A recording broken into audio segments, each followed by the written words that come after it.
Friends, the Lord be with you. And also with you. Let us pray. Almighty God, you proclaim your truth in every age by many voices. Direct in our time, we pray, those who speak where many listen and write what many read, that they may do their part in making the heart of this people wise, its mind sound, and its will righteous. Protect people from misinformation and untruths, and discourage those who mislead others for their own gain, to the honor of Jesus Christ our Lord. Amen. Friends, welcome. We're glad that some of you are here with us in the building. Some of you are home in your comfy pajamas, ready, probably eating dinner along the side, but we're glad that you're all here for this second in our series of Responding Faithfully, Jesus and John Wayne. Do we want to do a roll call of what congregations are here? I'll start here, and then I might need some help online. David and Nancy from St. Clair's in Ann Arbor. St. Clair's in Ann Arbor.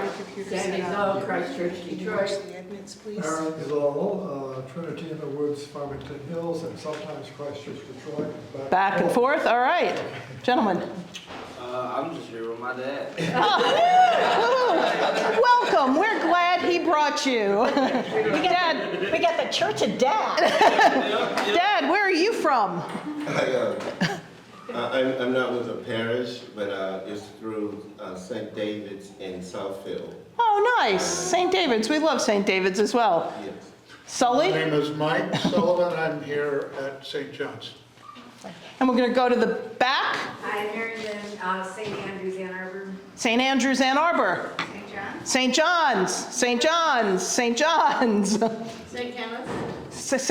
St. Kenneth's, 5 Mile Road. Oh, St. Kenneth's. All right. Another St. John's, and then St. John's on the east side, Royal Oak.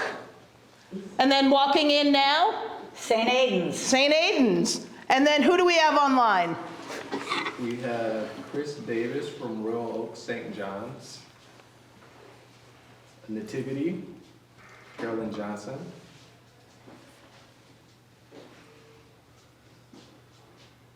And we have Catherine from Incarnation, Ann Arbor. We got Dick Hamlin. He's from St. Paul's in Lansing. Beth Taylor Beth from Taylor. St. John's, Royal Oak. Luke Thomas from St. Andrews, Ann Arbor. Wendy Wan is from St. Michael's in Lansing. Joan Reyes, you're at St. Stephen's in Wyandotte, yeah? No, Joan is here. She's at St. John's. Oh, sorry, sorry. She's ours.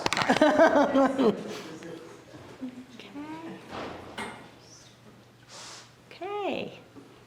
I see All Saints Detroit. Yeah. Grace Mount Clemens, Cindy Corner from St. Michael's in Cambridge Junction, Todd Nissen. Let's see. Leanne from St. John's, Royal Oak. There we go. St. Paul, Martha from St. Paul's Lansing. Woohoo. All right. Oh, it's exciting. Welcome. We're glad you all are here. Gerardo, if you would like to take the next. All right. Thank you all for being here. We want to give a special welcome to Dr. Kristin. Who are you? Oh, I am Gerardo Safe, Associate Priest at St. John's in Royal Oak. And I am very glad to support this team by giving a special welcome to Dr. Kristin Kobes Du Mez. Dr. Du Mez is a New York Times bestselling author and professor of history and gender studies at Calvin University here in Grand Rapids. She holds a PhD from the University of Notre Dame, and her research focuses on the intersection of gender, religion, and politics. She's written for a variety of publications like the New York Times, the Washington Post, Religion News Service, and Christianity Today. And she's been interviewed by a variety of media outlets like NPR, CBS, and BBC. Her most recent book is Jesus and John Wayne, How White Evangelicals Corrupted a Faith and Fractured a Nation. And it's this book that inspired the series of conversations we've been having as we navigate as a diocese. How do we respond faithfully to this election? We wanted to make sure to engage as people of faith the phenomenon, the disturbances, the distortions of Christian nationalism on the Christian faith. And so we're so glad that Dr. Du Mez is with us today. And we are very glad that Bishop will be leading us in a conversation. Woohoo! All right. Friends, I got to meet Dr. Du Mez, Kristin, when the start of the pandemic. And we were both on a call with Senator Gary Peters' office. We were looking for, we were talking about funding, extra funding for folks in need in the midst of the beginning of the pandemic. And we got to talking, and she said she was at Calvin, and she said she was doing feminist studies and gender studies at Calvin. And I was like, really? And because I don't associate Calvin with that perspective, and we just had this stunning conversation. And so we'll fix that. So as the world has continued, I thought, oh, I would really like for Kristin to come and speak with us, because she is someone who grew up in the evangelical tradition, knows it well, I think loves it, and has a really interesting perspective. And so, Kristin, the whole thought is, drop some wisdom on us for 15 minutes or so, friend, and then if we might, then you and I can have a little bit of a conversation, and then I would love for people to ask questions, and we can figure out, get some insights on how we as people of faith respond to the election that is upon us in a time of crisis. Everywhere, apparently, everywhere. So, there we go. Kristin.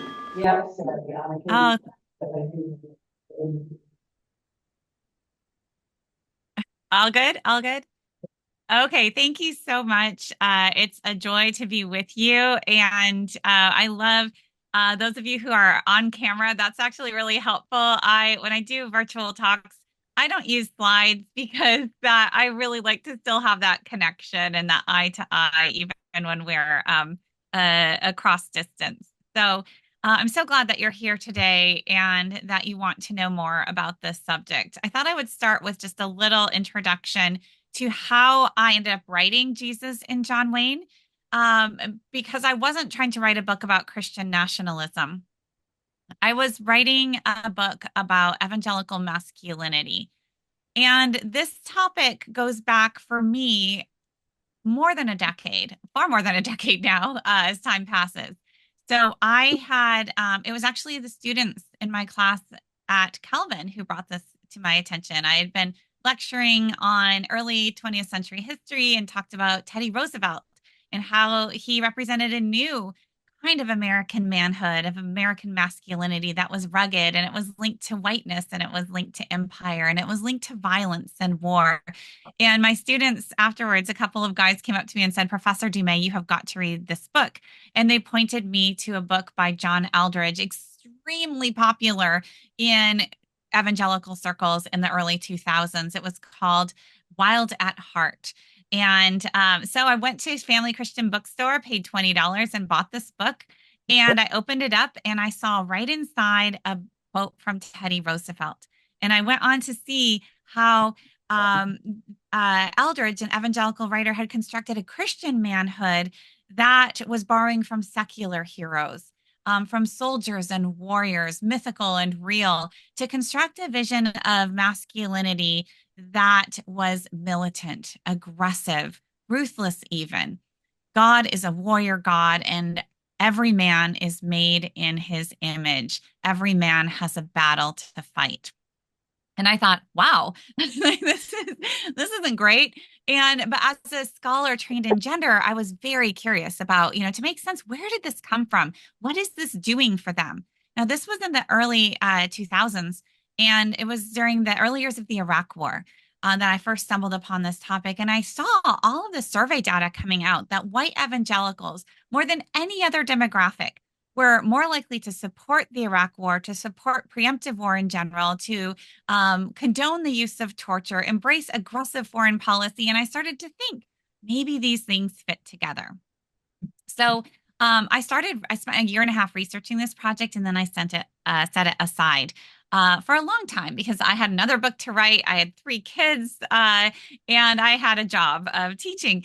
But I kept thinking maybe I'll pick it up sometime. But I kept paying attention, and what I saw is one after another of the men who had been preaching this militant masculinity, men like Mark Driscoll and Doug Wilson, and so many others who were selling books that were selling millions of copies in the evangelical world, became implicated in abuse of power, sexual abuse, either directly as perpetrators or defending their friends who were perpetrators.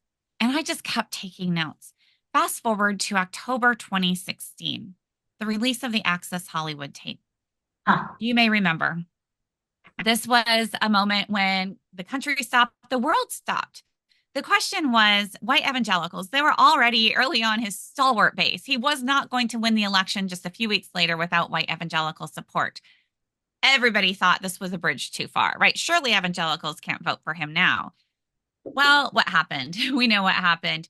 A couple of evangelical leaders ever so briefly wavered. Wayne Grudem said he rescinded his endorsement, but then said he would pray about it. And by the end of the week, he was back on the team.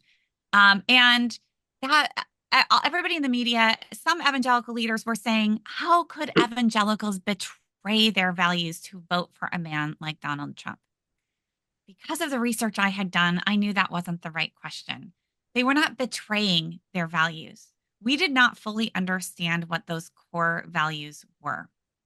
And as a historian, then I pulled out that old research, dusted off that file, and I wrote a piece timed to Trump's inauguration on white evangelical masculinity and militarism, and it went crazy viral.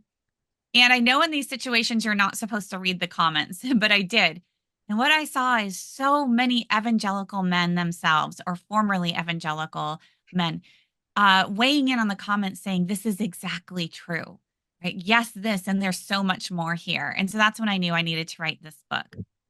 So I started writing Jesus and John Wayne. And what I came to see very quickly, even though initially my focus had been on foreign policy, that this aggressive version of Christian manhood was a tool for the culture wars. It very much played into their domestic politics.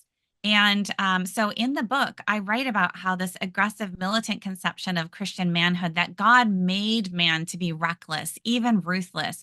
He filled men with testosterone so they could be aggressive, because you needed aggressiveness, aggression even, to be the leader God called you to be in your families, in your churches, and in your nation. I saw how this vision of masculinity then was linked to Christian nationalism. This kind of ruthless, aggressive masculinity was needed to defend Christian America. And so I wrote about that in my book. I talk about how it's you can't understand this vision of manhood unless you see how it's linked to Christian nationalism. Now, I say that because the book came out in 2020. It made a bit of a splash, more of a splash than I imagined, particularly inside white evangelical spaces. So many evangelicals started to write me, just like in that earlier comment section on that first piece that I had written, filling my inbox with their testimonies, with their stories. Some even sent me pictures of their bookshelves saying, this is the story of my life. And they shared with me, some of them like accused me of sneaking into their house and stealing their diaries, that I was telling their story that closely. And yet they said, it is the story of my life. Right? I know this all so well, but I never understood how all these pieces fit together.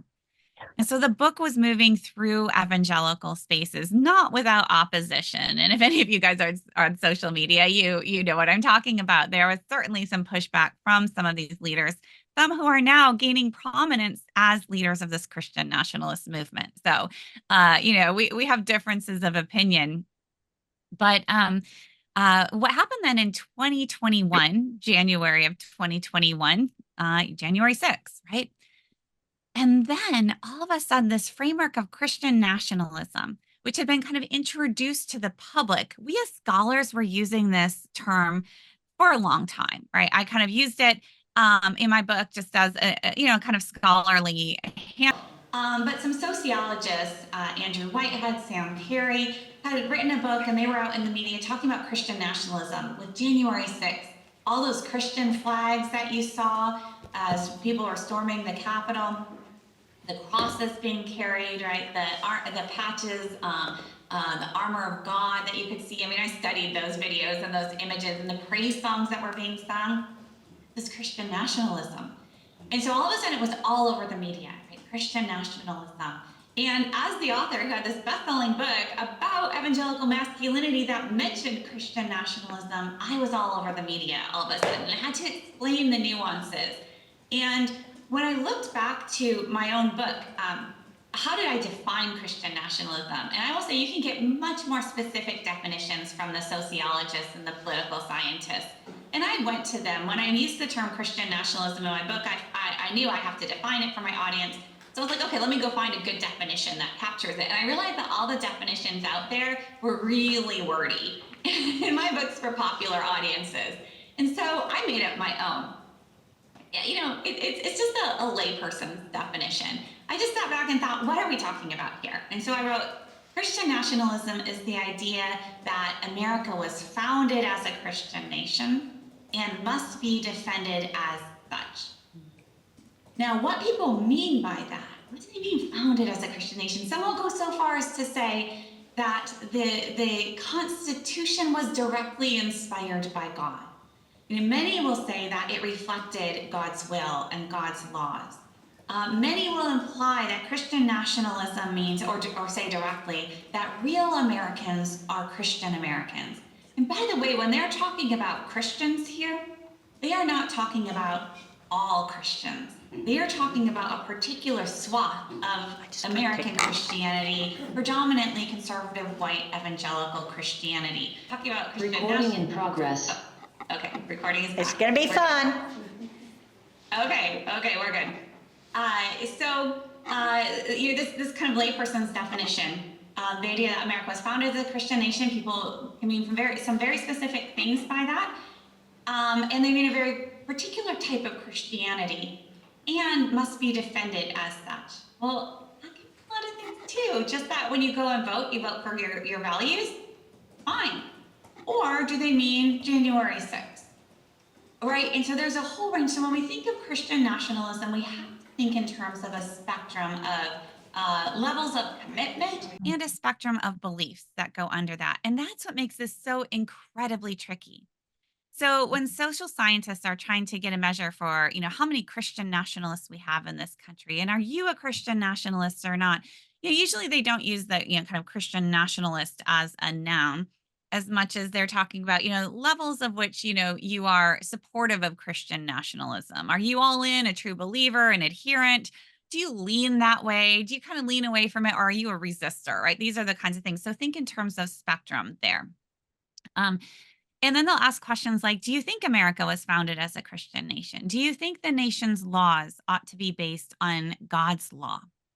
Right. And even there, you might think, as people of faith, like ideally, yeah, that'd be great. Right.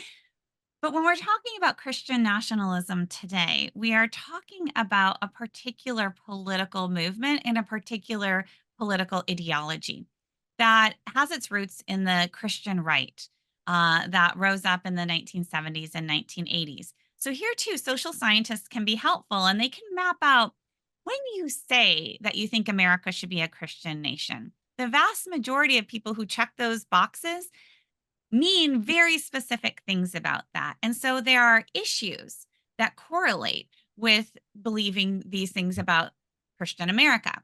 Issues like anti-immigration, like not thinking racism is a problem.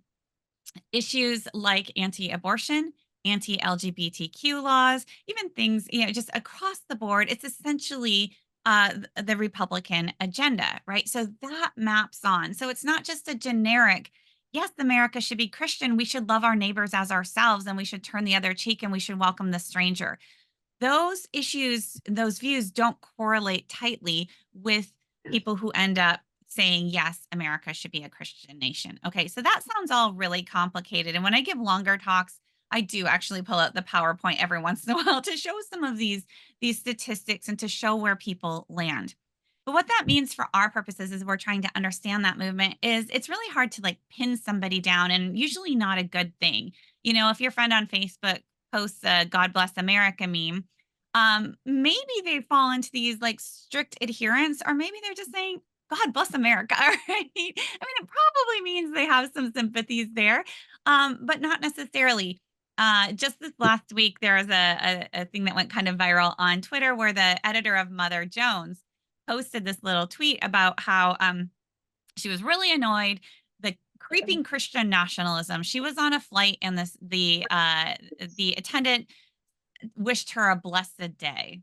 Right? And it's like, so that's not Christian nationalism, right? Christian nationalism at its heart is about Christian supremacy. And at the foundation of Christian nationalism is an idea of us versus them. It's not pursuing the common good. It's not a vision that invites all people in. It is not an ideology which expands democracy. It is one that closes things down. It is exclusivist, and it thrives on this us versus them divide. If you are not with us, by which they mean signing on to all these issues, then you are against us. And if you are against us because God is on our side, you are against God. You are the enemy. This kind of rhetoric you will run up against. I run up against it every day on social media, right? Those of us who are working inside these spaces saying, no, there's a different way to be a Christian. No, there's a different way to, to be rooted in, or to be a faithful person in a pluralist democracy, right? We'll get called out and quite literally demonized, called wolf, called, a child of the devil. Like I have a whole list of things I've been called, because this ideology needs the us versus them separation. And Christians themselves are very inconvenient if we don't toe the line. So this is what we're looking at right now, the ideology and how it's being used. It is directly linked now to the MAGA project, even though not all MAGA supporters are Christian nationalists, many are. And you don't actually have to be a church attending Christian to be a Christian nationalist. It's a little tricky there. And you can be a devout church attending Christian and not be a Christian nationalist for certain. But right now, and before I turn things over to conversation, I'll just say Christian nationalism is, I'm going to go with other scholars on this and say, probably the greatest threat to American democracy right now, because it has the power to draw a lot of well-intentioned Christians who don't fully understand what they're signing on to. When they hear God bless America, absolutely. When they think, America should be founded as a Christian nation, sure. When they grew up in spaces that say Christians always vote Republicans, right? They're not necessarily tracking exactly what we're looking at right now in this moment. If you're familiar with Project 2025, this agenda, 900-page agenda, written up by the Heritage Foundation, actually by contributors, organized by Heritage Foundation, that list of contributors includes prominent Christian nationalists. Russell Vogt is the author of the chapter on executive power. This is one of the most important chapters of the entire project. It would grant unprecedented power to the next president, taking over the entire executive branch, purging the federal government of government employees, and installing tens of thousands of Trump loyalists into those positions. I read Project 2025, and there is so much there, but one sentence that really jumped out at me was that the assertion that the Constitution guarantees Americans the right to do what they ought to do, not what they want to do. That's a Christian nationalist red flag right there. Because who determines what they ought to do, right? They do, according to their framework. And so if you start interpreting the Constitution through that framework, if you start claiming that, in fact, God or inspired the Constitution, then that Constitution, that document cannot possibly protect the rights of people who are outside of your fold, LGBTQ rights, right? A whole list, like, no, those don't exist. They cannot. This is what we're looking at right now. And this is really what's on the ballot. So I'll close by saying one of the things I've given a lot of time to with other faith leaders over the last year is to develop a positive statement, a theology of democracy, if you will, All right. drawing on the image of God and the scriptures and what that means for how we live together. Drawing on the doctrine of sin. I'm a Calvinist. I teach at Calvin University. We specialize in sin, and so I helped on that part too with a Catholic colleague, EJ Dion, and we developed the section on sin, that democracy is essential if you have the Christian view of sin, because guess what? Sin corrupts Christians too. And the more power you concentrate in the hands of a few, particularly if they claim they are doing God's word, that is dangerous. And we talked about loving our neighbors as ourselves.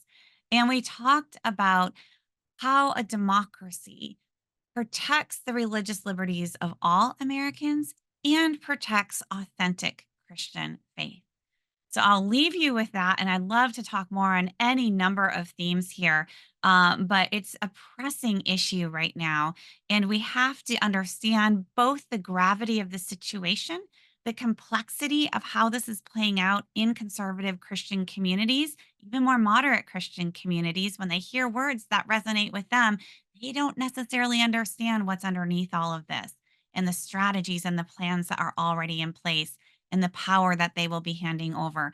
And we need to present a positive defense and theological defense of democracy.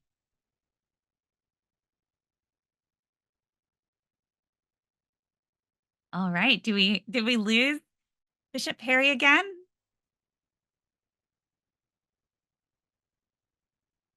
We may have. So I'm in charge now. I get to run the show. I'm going to, until somebody pops on, I'm going to go ahead and start taking your questions if you would like. And I don't know how you usually do this. But Here we are. Okay. I oh, you're back. Okay. I may vaguely exist. I was just going to take over your meeting. So well, I like that, and my hunch is you were probably predestined to do it. So yeah, and in order for you to get any absolution from me, there'd have to be some contrition. So, but one, thank you. Two, I'm so struck by how long this has been in play. yes. And that the arc of this particular piece of injustice Yes. is kind of stunning to me. It is. It is stunning and it is scary because it is so deeply, deeply embedded. In fact, I said I talk to journalists all the time on Christian nationalism, and usually almost every time the first sentence out of my mouth, no matter what question they ask, I say, okay, the first thing you need to know is Christian nationalism is nothing new. It goes way, way back. And I'm continuing my research on my next book projects right now. And it is stunning to see.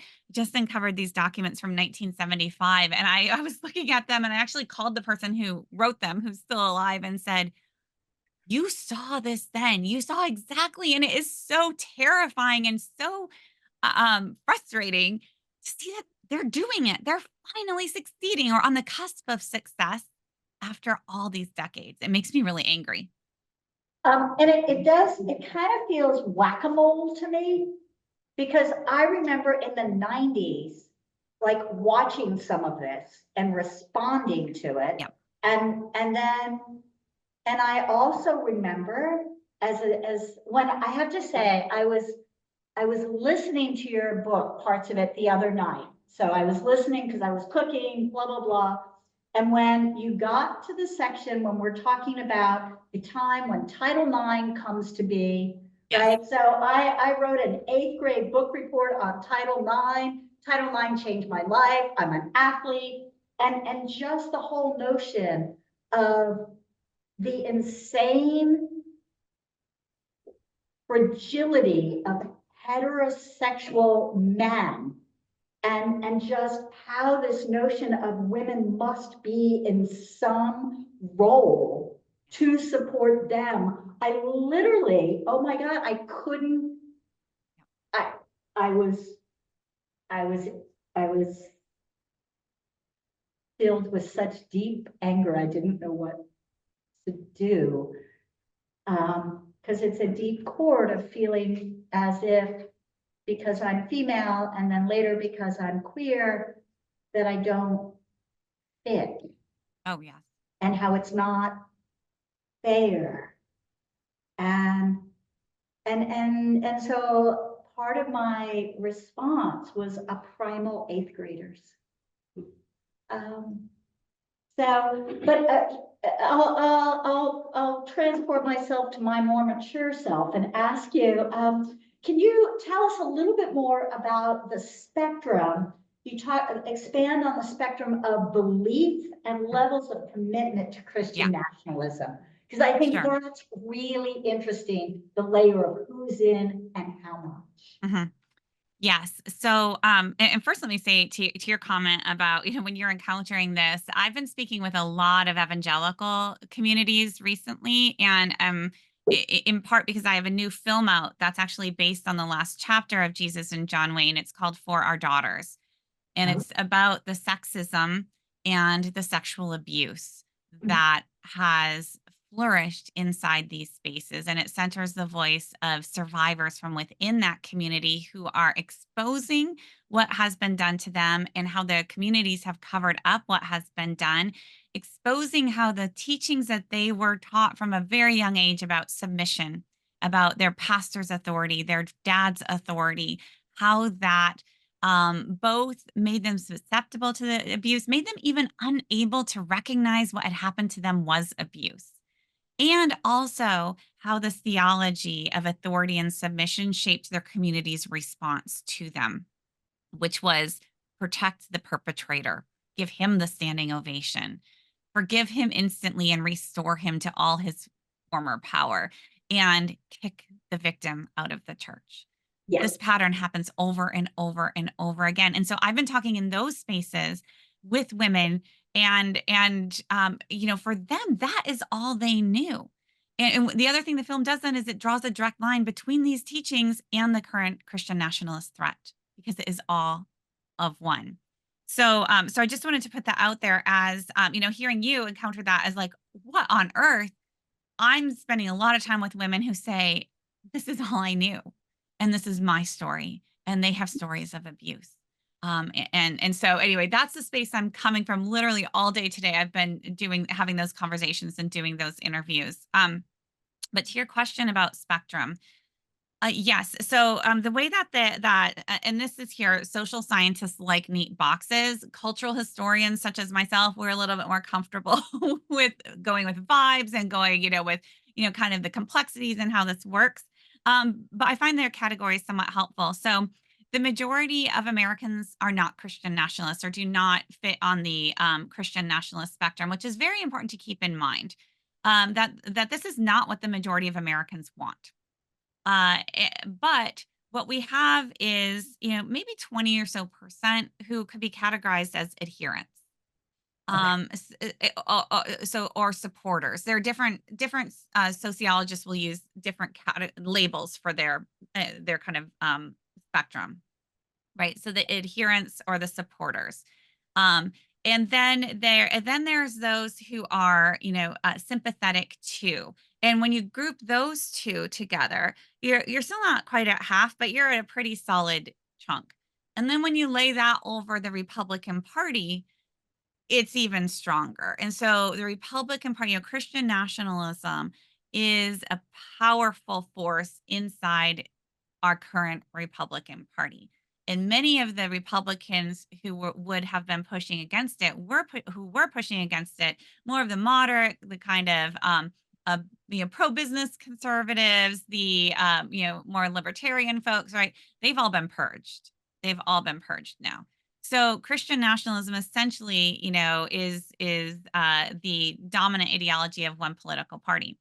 But again, you're going to have people who are voting for the party who are not strong adherents of Christian nationalism.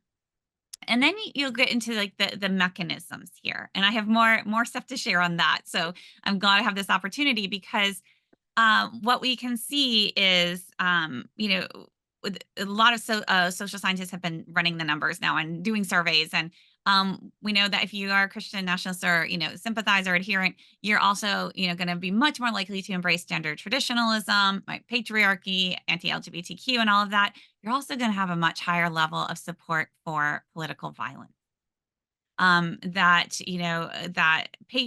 American patriots may have to resort to violence to save our country, is the way they phrase that survey question. Very high on, if you score high on the Christian nationalist scale, you're much more likely to answer yes to that question. And so this comes down to our democracy. Are you holding some of these views, but still like, whoa, no, drawing a stark line there. Okay, that's one thing. Or are you comfortable with, yes, we may need violence. Yes, the election was stolen. Yes, we need to embrace more ruthless politics. Nasty politics is one of the categories that they use. Very much an ends justifies the means mentality.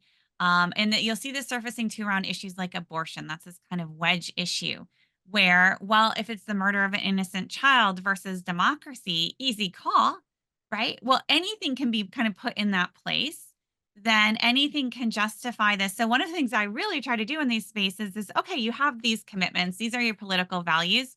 Where do you stand on democracy? And then dig down, like really dig down. And those are the conversations that are not being had. And I think they have to be had inside some of those spaces by the moderates, by people who are conservative, but pro-democracy. And those conversations I am not seeing. How do we help initiate those conversations? It is so hard because if you are progressive, and it's easy to be I'm progressive. asking for a friend. Yes. You have no standing inside those spaces.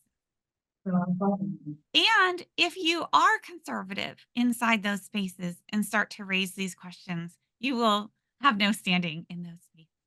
It is very tricky. So one of the things that we did, providing that, authoring that Christian faith and democracy statement was to hand to conservative faith leaders to facilitate the conversation. Hey, we challenge you, put your name on this document. Right? Pro-democracy, image of God, loving your neighbor. How hard is that? It is very hard in those spaces to do that. There's another statement too, even kind of a milder version that came out right around the same time. I signed both. But this one is a statement on evangelical conviction, or a confession of evangelical conviction. Yeah. Also pro-democracy. Hey, we're telling the truth. We're not going to resort to violence. That also was crafted specifically for this person purpose to facilitate those conversations on the inside. But let me tell you, I talk with conservative pastors and they are scared. And many of them are afraid that they will lose their churches if they speak out on this. And they are in fact told that they will. And if you listen to, which is something I do, listen to conservative speakers at events like NatCon and so on, with these national platforms, they are directly telling people in their audience, you go back to your church and you pressure your pastor. And if he doesn't get on board, because it's always a he there, if he doesn't get on board, you walk away and you take your money with you, and you're dividing your churches and you're blowing things up. But usually you can just get what you want through the pressure tactic. I mean, they will say it quite explicitly, and this is exactly what's happening in those spaces. So what can you do from your space? I mean, one of the things I tell more liberal groups is, one is do no harm, right? Mm-hmm. Try to support the pastors, even who have views that you think are harmful. If we truly think democracy is on the line in November, how should liberals act? How should progressives act here? And also be aware what fuels the fire on that side. Any kind of culture wars language, any kind of, kind of going after, like that Mother Jones comment, which was just silly, right? Blessed is, well, they will take that and pounce on it. Tell me, I'm showing my ignorance, tell me the Mother Jones comment. Oh yeah, I referred to it in the talk here where, just the editor of Mother Jones this week tweeted about creeping Christian nationalism as evidenced by a flight attendant telling her to have a blessed day. Right. Like no. Right. That just Yeah, feeds thank into you. this Yeah. persecution narrative and into the, like there's no place for Christians in society. There is a place for Christians. There's a place for conservative Christians who have views that we might disagree with. This is a democracy. That's the point.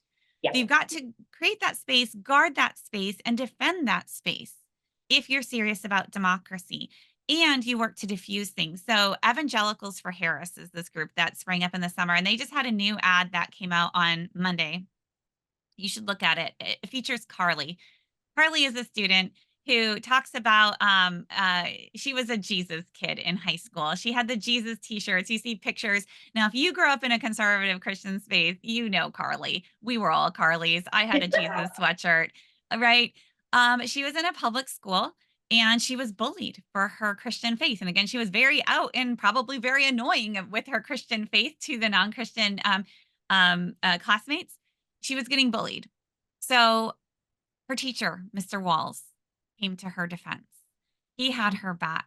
He protected her. And he protected her Christian identity, is how they phrased it in the ad. That is what you need to do. You need to protect that space and diffuse the culture wars, which doesn't mean ceding ground. I'll give you one more example of this, my favorite example from one of my favorite politicians, Pete Buttigieg. This was back in 2016, and I was watching these dynamics, and he was asked, by a liberal reporter, like, Chick-fil-A. Don't you hate Chick-fil-A, right? Because they're so anti-LGBTQ. And back in the day, they were more so. They've kind of moved away from that. But, so they're kind of baiting him there, like, or actually, like egging him on. And his response was, yeah, I really don't like their, support for anti-LGBTQ policies, but I love their chicken sandwiches. That is what you do. There's nothing there for the other side to fight with, because they are always looking to weaponize things. So we have to be so much smarter. And the way to be smart is actually to be kind. That's what it is. That's like to be kind. And to respect the dignity of others and to give them a sense of belonging. That's it. Wow. That's like deep. It's like gospel. Yeah, it is. It should be easy for us. So, I move back and forth. Like I need to call out what I see. It is dangerous. It concerns me deeply. And then sometimes I worry that by actually raising this alarm, because if we don't name it, we can't fight it. But sometimes I feel like that works almost at counter purposes to actually fighting it. We have to have strategy in order to in terms of how we deal with this. And we have to have much better strategy for all of us who care about democracy, whether we're people of faith or not.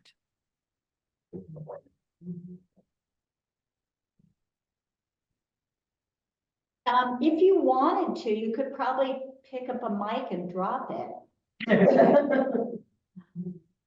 All right, friends. Questions?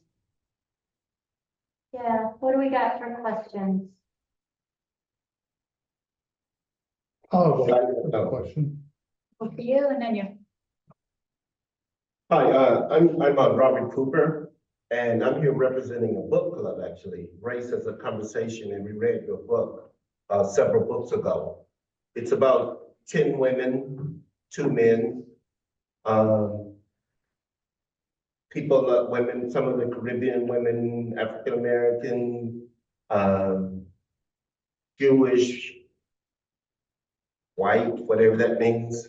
But and we read it after reading, at my urging, the Klansman's Manual, where you thought, because the question for us became, how is it that these groups, particularly conservative politicians, for example, how is it that they are saying the exact same thing And when we read the Klansman's manual, where it's, how talk about how the Klans were, that is their organizing document from the 1920s. Yeah. And we had a clue that, oh, it's something like this. But then when we read Jesus and John Wayne, that really opened up for us that there was a community of people who are organized like a religion. And in fact, it also gave us a glimpse of this thing that we call racism functions as a religion. Yeah. And it's very difficult, whether you are Christian or not Christian, to go against your mother and against God. It is very difficult. Yeah. And so,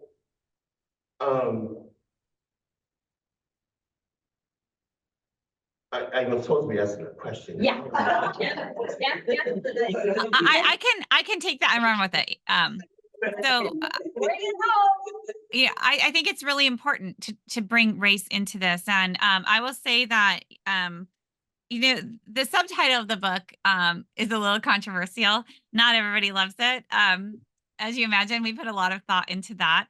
And Yep. I thought the most controversial part was going to be the corrupted of faith part. It's not. Yep. It's that little word white. White, yeah. Yep. I've been accused more often than you can probably imagine, of being an anti-white racist for using that word. I'm like, it's who I'm talking about. And it is a movement that is at its core a white movement. Now, they will welcome people of color into it as long as you carry forward that agenda. But if you challenge any part of it, right? No. And it is historically a white movement. And there is so much to be said for that, from the history of early 20th century fundamentalism, when they sent out those magazines, the fundamentals, to try to create the movement. They didn't send it to any Black preachers, even though the vast majority of Black preachers shared all those fundamentals. Nope, they were excluded. When the National Association of Evangelicals was formed, excluded Black churches and welcomed blatantly racist pastors, right? This is the history. And then we can talk about the rise of the Christian right and the significance of segregationism and protecting segregated schools. And that's the Christian school movement. And that's also the source of this anti-big government, one of the sources of anti-big government, because what was that big government doing? It was interfering in the rights of white parents to send their kids to whites-only schools. Right? We can just trace this thread all the way through, and all of the survey data makes clear that evangelicals will often want to say evangelicalism is a theological category, and they get really mad at people like me who talk about it in more sociological terms. I'm actually talking about it not as a sociologist, but as a cultural historian. I'm like, well, show me your church. Who's in that church? Show me what books you're reading, right? And the truth is, Black, quote unquote, evangelicals, Black Christians who hold many of the same like theological convictions, mean very different things by that, particularly when it comes out to enacting their faith, living out their values, living out their faith. So we have to treat them as separate categories. Otherwise, we obscure exactly what you're talking about, just how essential whiteness, white privilege, white supremacy is to this whole movement. And yet, evangelicals have perfected the language of color blindness so that they can talk about these things and claim we are totally not racist. And many genuinely do not believe they are, because they don't ever talk about race, and they have feelings of love towards maybe a person that they know or a child that they adopt. And yet their entire faith tradition has been shaped by this history that they know nothing about, which has been kept from them. Thank you. So I'm going to grab one of these, and then Mike will go to you. Okay. All right. And it's a question. But okay, here's one. After November, after the November vote, half of the country will be scared, angry, depressed, no matter who wins. What do you think our most helpful response, considering both of these outcomes? Yeah. Might be the kind part. I will say that I spend a lot of time talking with religious folks and also pro-democracy folks across across different sectors. And there is there are predictions for a high chance of political violence on election day and in the days after. So one thing that churches can do is prepare to be a voice of calm, and prepare your members to stay calm and resilient. We are at a point now where I'm reaching out to Christians that I know who in other countries who have lived in places that are not free, who have lived amidst violence, because we don't know how to deal with that. We don't. Well, I say we. Um, some of us don't. It wasn't that long ago that violence was an everyday reality for people of color, and in some areas it still is in this country today, right? But some of us have been privileged that we, right? That's kind of unfathomable. We don't have the skill set for that, but there are people who do, and there are Christians who do, who have the spiritual resources that they can share with us. So I think that we should facilitate those connections.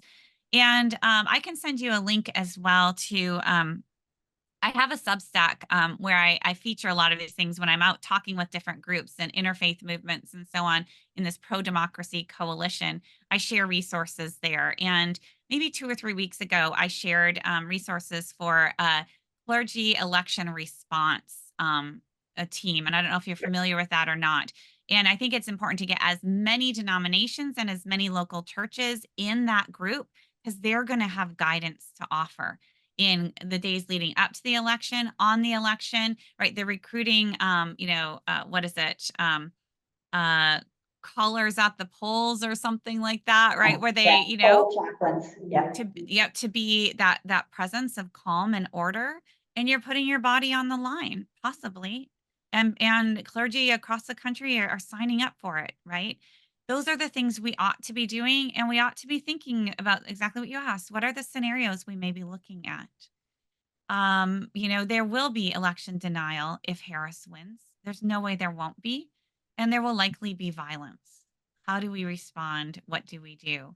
And if Trump wins, another whole set of questions, and we're going to need a lot of experts to guide us, and we're going to need to have strategy going forward there as well. This one's a tiny bit lighter, but still relevant. What are some key insights to share at the Thanksgiving table? I mean, we've all got Uncle Bert. Yeah. Yeah, so that's going to be a tough Thanksgiving right after the election. And we might not even know. Right, probably Right. not. Right. Or not probably, quite possibly not. I'm not great. I'm not an expert in this area. I don't even know what to say in my own family, but you know, if you want to go there, and sometimes I think it is okay to keep some things out of, kind of off the table in some spaces, because part of the problem is when our politics are so polarizing and in the most heated moment, there are times that I cannot talk about these things with the people I love dearly, who do not see the same things I do, and who I think are doing things to harm people I love and quite possibly to harm me.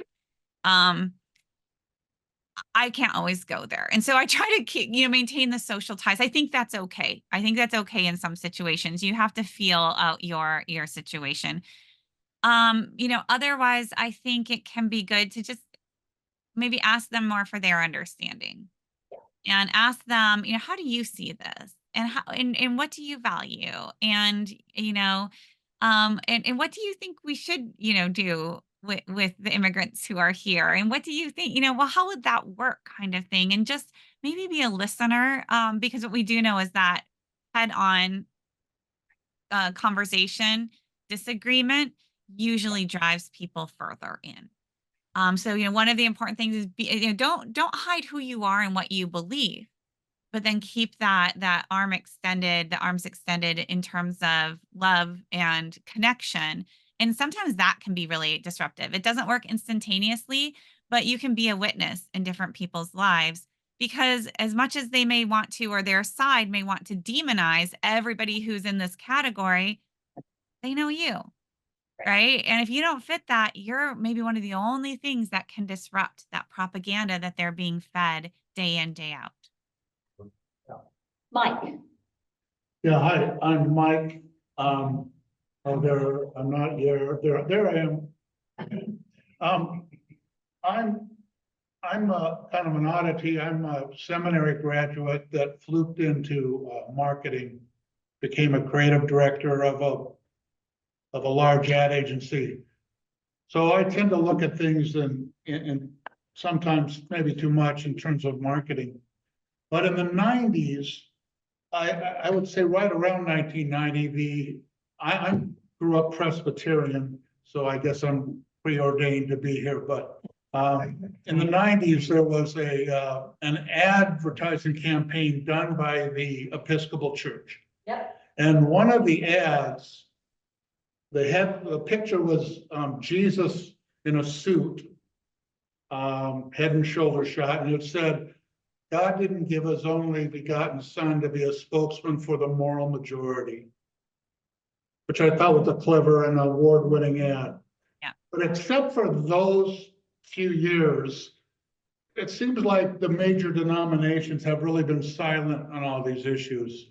And the conservative church, or the evangelical / fundamentalists, have been very active in marketing and advertising and television specials and Yep. all kinds of things. Yep. So, I'm all for loving our neighbors and trying to talk to my friends that are Republican or family that are voting for Donald Trump. But on the other hand, I'm just curious or concerned about when do we plant our flag and say, churches make the mistake of trying to be everything to everybody. How can we still love people, but also plant the flag in a certain way? Yeah, I mean, it's always in so many ways a judgment call. I want to start though with your comment about advertising. Hugely important. Conservative evangelicals have absolutely excelled at that. And my next book is it's called Live, Laugh, Love. And it's a cultural history of white Christian womanhood. And it's tracing some of these relationships between like the positive thinking and advertising and using these kind of mass communication, like the evolving mass communication landscape of first radio and then adding television and then like morphing these. So now like Christian radio, Salem and Caleb and so on, what they've been able to do is they've been able to wrap their political ideology in Christian language. And the Christian language is beautiful. If you listen to Christian radio, sometimes I just want to hear a Jesus song. And then I can't listen for too long because I'm like, oh my gosh, I'm hearing what they're saying and I'm hearing what they're doing. So turn the station. Where's the progressive Christian radio stations out there that still play the Jesus music? And that there's so much power then. And so I get all these, I'm on this mailing list. So Babylon Bee, right? This vicious site. They tried to get me fired at least once, maybe twice. But really kind of vile humor and just really kind of more cruel. And but I'm on their mailing list and I get their news things and they'll have this kind of scathing quote unquote sarcasm, but their mailing list, they'll have Bible verses, they'll have prayer requests. So I see what they're doing. So for a lot of people, it's very confusing if you say this is bad because they're praying the prayer requests, right? They're reading those Bible verses, getting those. These people can't be bad. They're Christian, right? But we've ceded that cultural ground to them. And evangelicals have also mastered profit making in that space, which means you try to take them on, you can. It is this massive industry, but you should try. And if you can't beat them, maybe join them. I think that, anybody who has money and some of these big denominations, if you've got some endowments or so, see if you can place some ads in conservative Christian radio. Play that game, meet them where they are, and offer them something different. It may not be detectable as something different. You've got to play for that market, because this is the world that we live in, and you've got to know how to reach that market with something better. Got a question. Joe? My question is, as an evangelical, how do you talk about the later epistles, which are the foundation, the textual foundation of so much of these issues you're talking about, in terms of gender hierarchies, faith as obedience to authority? Mm-hmm. Yeah. So first, I need to qualify that the evangelical label is always a little awkward for me, because We had somebody wanted to know, evangelical, are we saying that's conservative Christians? So it Yeah, might be yeah. good to. These days it pretty much is it does mean that now. But it also is, so I'll explain how I've parsed it. I grew up in a conservative Christian Reformed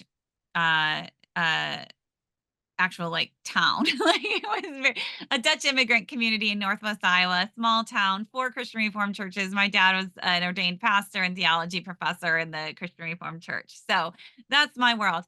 It's on the edges, very edges of evangelicalism. And here I'm talking about evangelicalism as a cultural movement. So when I went off to graduate school at Notre Dame and studied the history of evangelicalism, I met real evangelicals.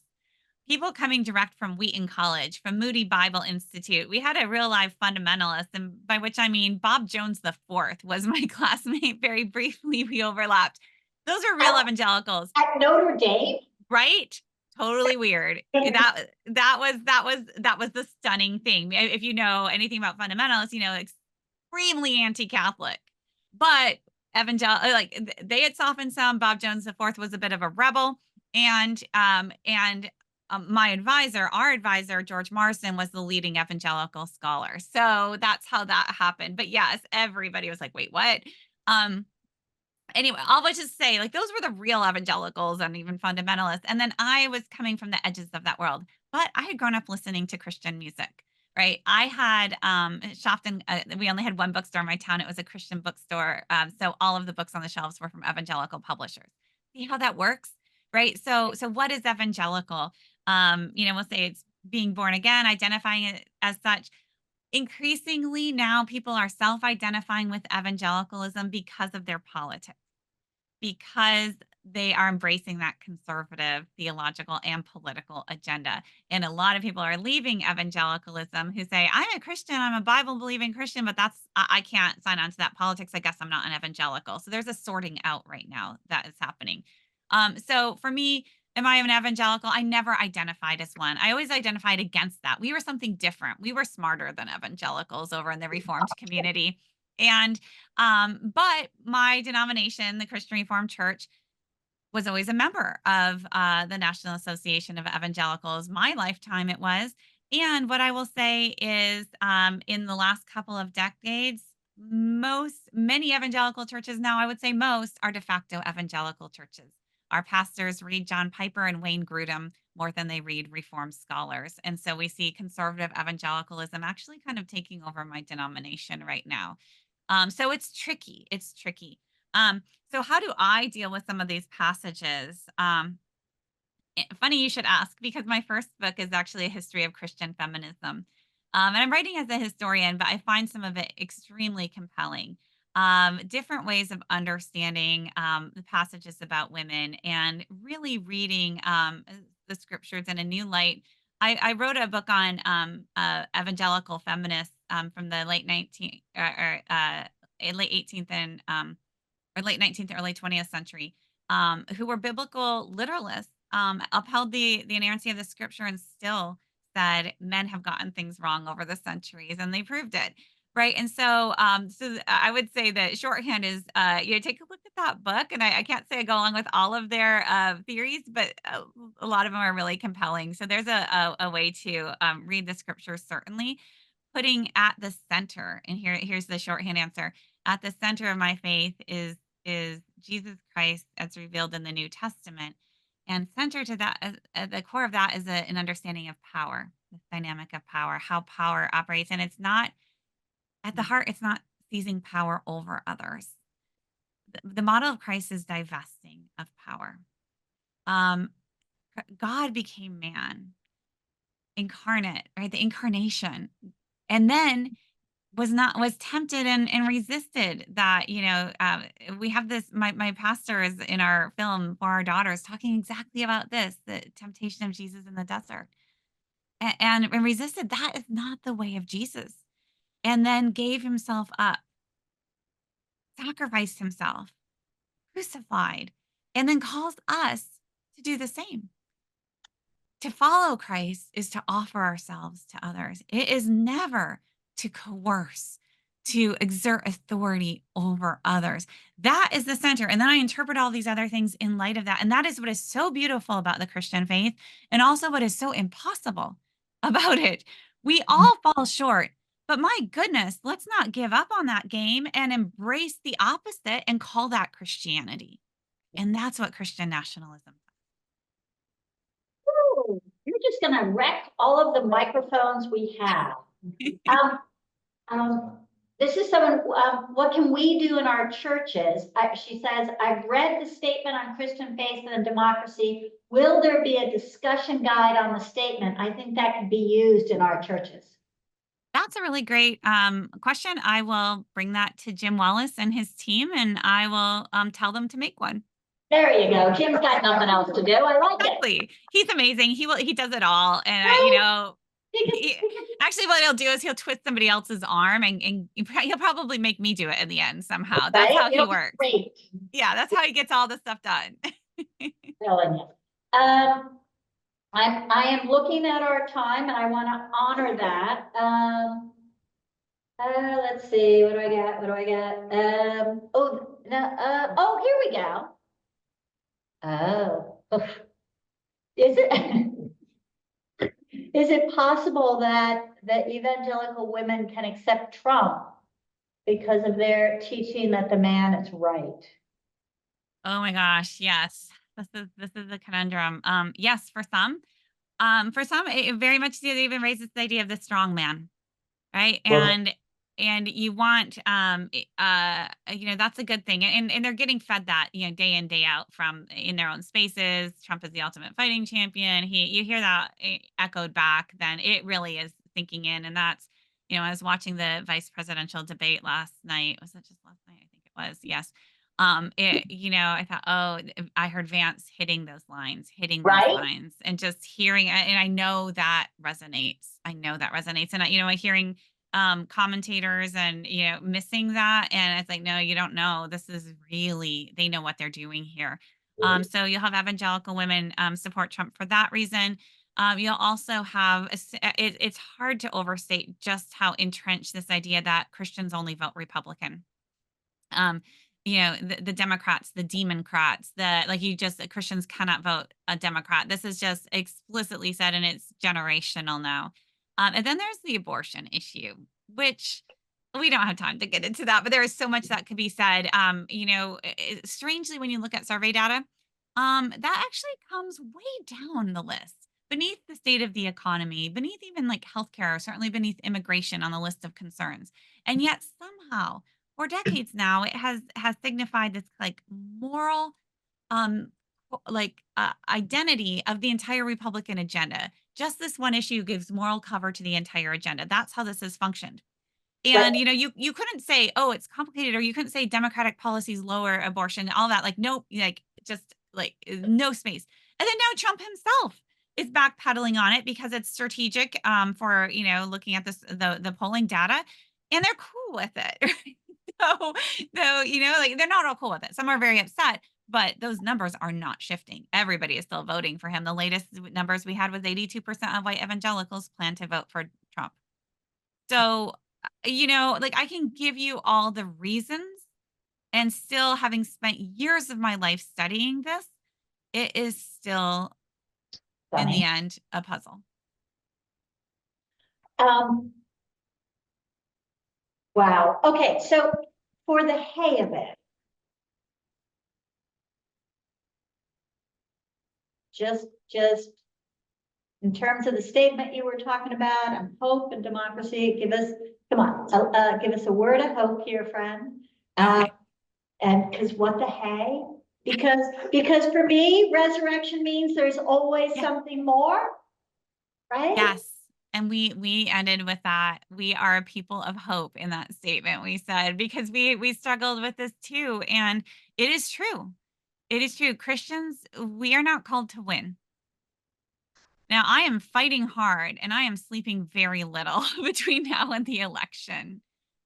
Because, and I'm not a particularly partisan person, certainly not by nature. And looking back in my life, I am out there trying to defend democracy as a citizen and also as a Christian. So that's what I'm doing.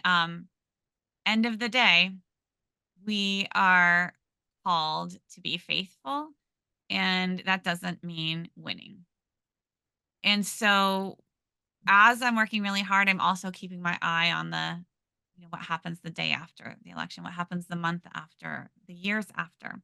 What is our calling there? And are we preparing ourselves spiritually and strategically in terms of how do we live in a society that looks nothing like what we have ever known, if that is what is upon us? Because we're going to have to. And honestly, like, it scares me a lot. I don't want that. Like I said, I'm not sleeping to try to keep that from happening. But that's also, those kind of times is when the church has the most powerful witness.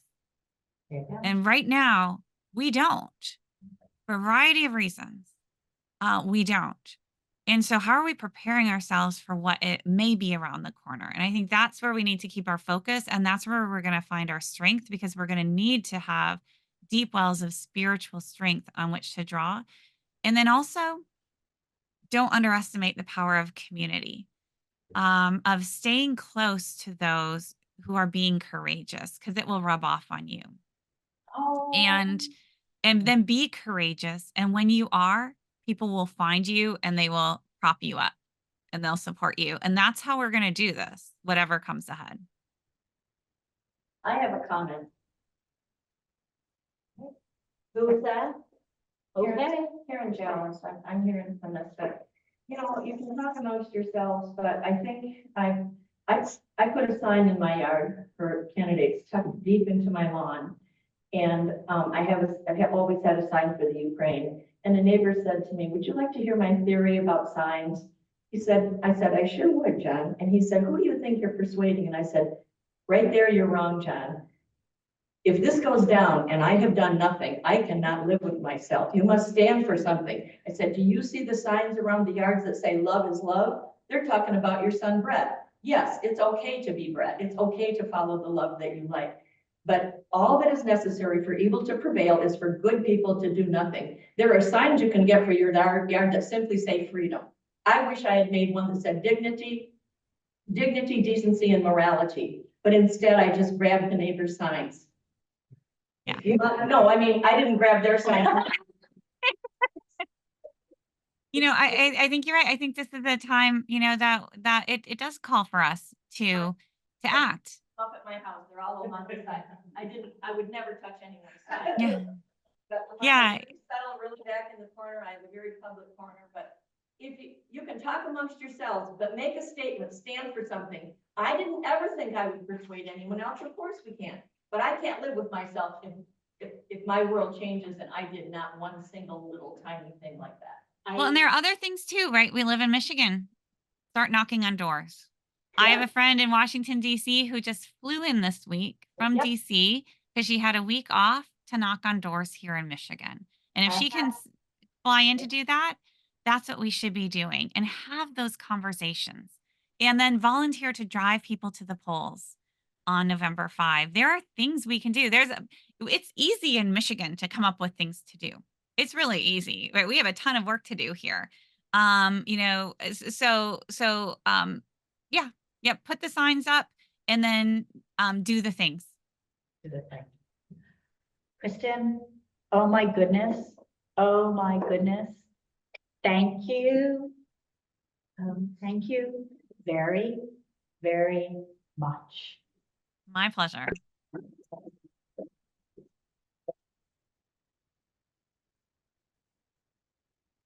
Yeah, so good to be here with you guys. Again, this is community, this is connection, and it strengthens me to be in these spaces, even virtual ones. Like I said, I like to see you all and know that you're out there as I go back to do the things that I do, and know that, you know, we have each other's backs, which is really, really important.